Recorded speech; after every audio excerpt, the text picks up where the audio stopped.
welcome back. Quarantine show number 12. Instigators, Andrew and Craig, WGR 550. Joined on the line right now with Sabres' newest signee, Mattias Samuelsson. Mattias, you're on the line with Andrew and Craig. How are you today, sir? Good. How are you? Oh, yeah. Another guy sounds thrilled to be doing radio right now. Like what else do you have to be doing right now, Mattias, that you have to sound so kind of like down in the dumps that you're talking to us?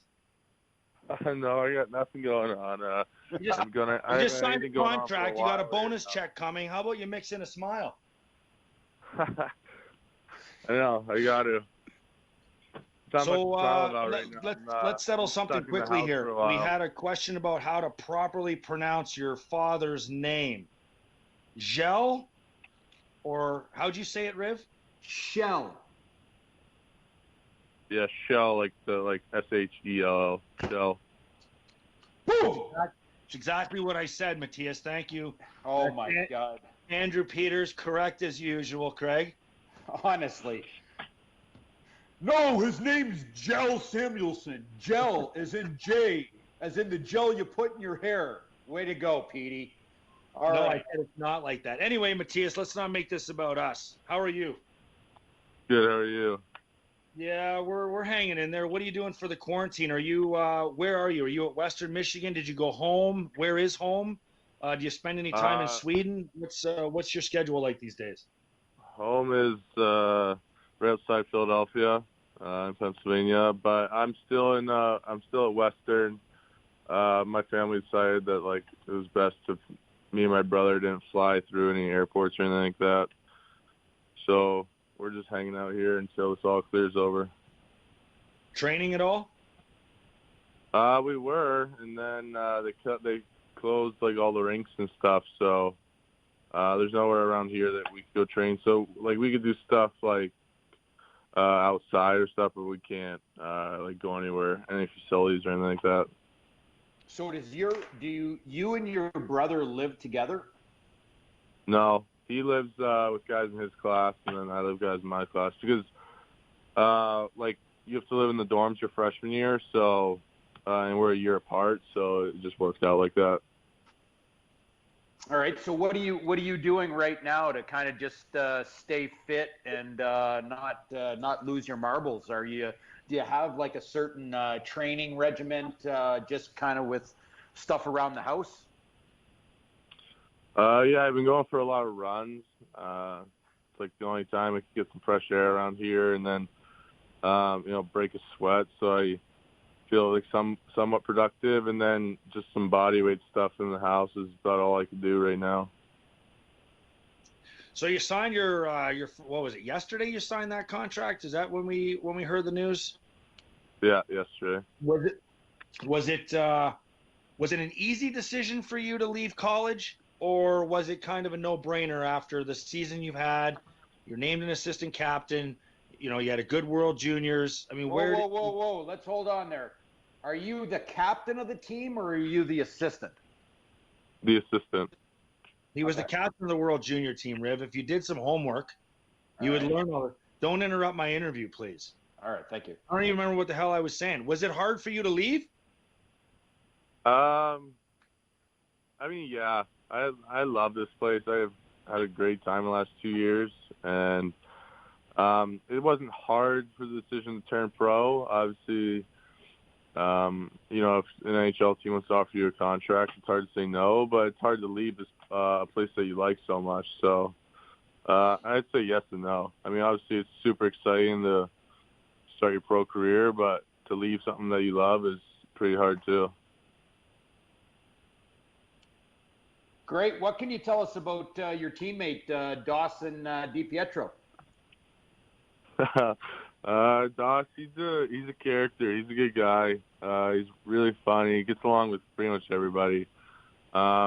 And then on the ice, obviously, he's a threat when he has the puck. If you give him time and space to generate some speed, he's pretty good offensively. So I'm excited to see how his game transitions into pro hockey. He has really good speed and works in college hockey really well for him. So, yeah, I mean, I think he's a great addition, and he's definitely an offensive threat. What was it like playing for Andy Murray? I've heard amazing things about Andy Murray, but one of the things I've heard about Andy Murray is he's one of the most detailed coaches you'll ever meet and play for. Oh yeah, for sure. I don't know. When I first got here, I don't think I knew what I got myself in for. My dad played for Andy Murray way back in the 90s when Andy was an assistant coach in Philadelphia, so that's how they knew each other. So my dad basically said if you go to Western, he'll transform your game. Like, he'll give you so much detail, and he'll drive you nuts sometimes, but it'll be so good for you. And I now looking back on it, I love playing for Andy Murray, but there's times when you were just so sick of it. But he does it on purpose. He drives you crazy. So, but he's an awesome coach. He's a great guy off there. He's an awesome coach. People have stories about him being psycho and stuff, but I don't know. His details are definitely over the top. And I had the ability to play for Andy Murray in the World Championships in 2003, and I was told that he was a little bit insane when it came to the structure and details. But I mean, he was a coach that I only had for 2 weeks, but I remembered him because it was unlike any other coach I've ever had. I mean, there was slips slid under your door every single morning that you had to read. He was just so detailed in everything he did. The practices, when he said the practices were 38 minutes, they were 38 minutes.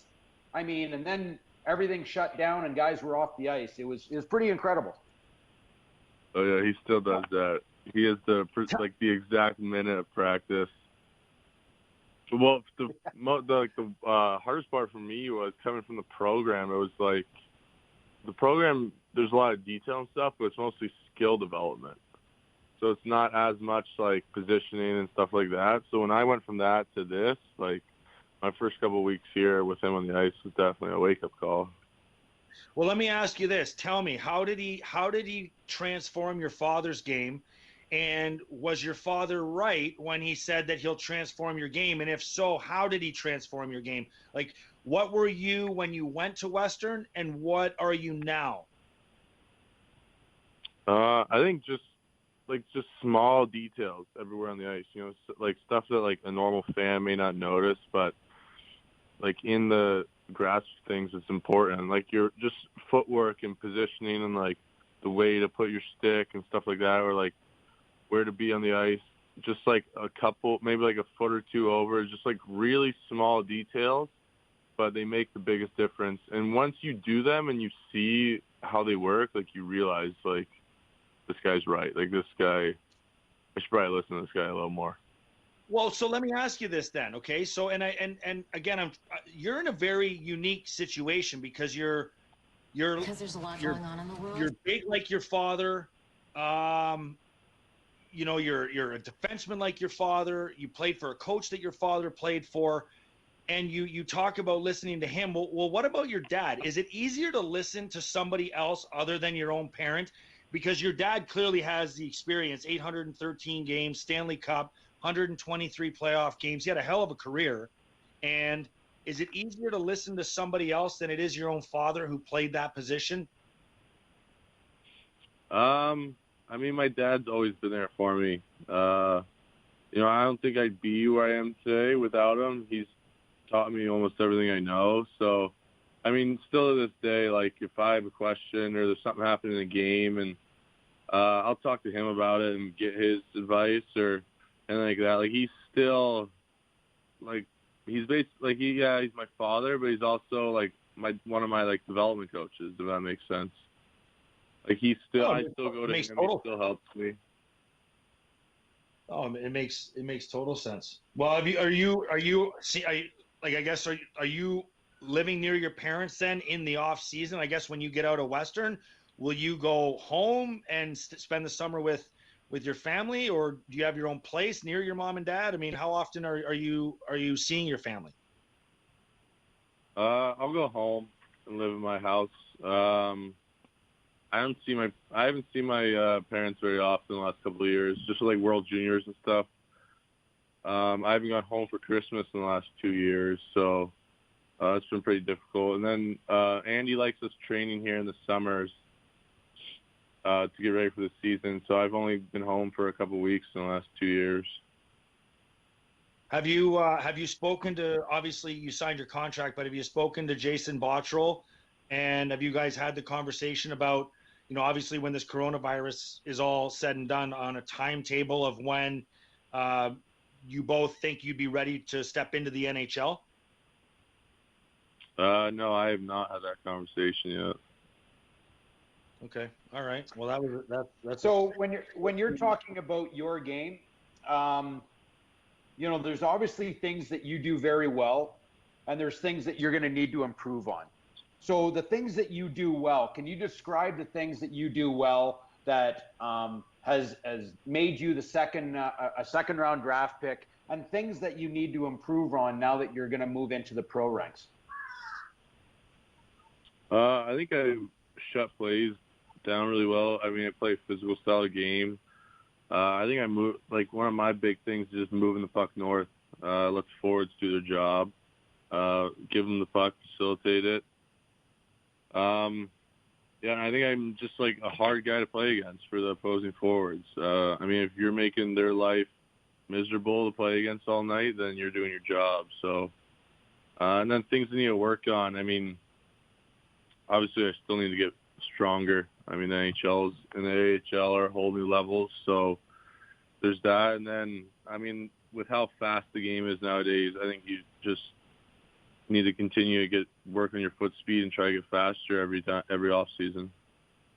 All right. Well, we'll let you go for time's sake, both yours and ours. But before we let you go, give us your most, I guess, regular activity while you're going through this quarantine. Ooh, I'm a big movie guy. I watched the Harry Potter series, watched a couple other series, so that's what I've been up to. Well, have you seen the Rocky movies yet? Yeah, I have. Like, what's an old school movie? Like, for example, you're what, 20, 21? So, like, what year is considered an old movie for you? Ooh, I don't know, probably like late 90s. What? Late Yeah, 90s? I don't really go past the 90s unless it's like Star Wars or something. Okay, well, you brought up Star Wars. I'll give you one movie before we sign off and go enjoy it. It's called Spaceballs. All right? Ask your dad. Don't bother, man. Don't bother. Absolutely ask your dad about it. Go into it with an open mind. It's a mockumentary, and then there's another one you should watch. It's called Spinal Tap. Go enjoy yourself. There's 4 hours of entertainment, and we look forward to seeing you at training camp whenever that is. All right, thanks very much.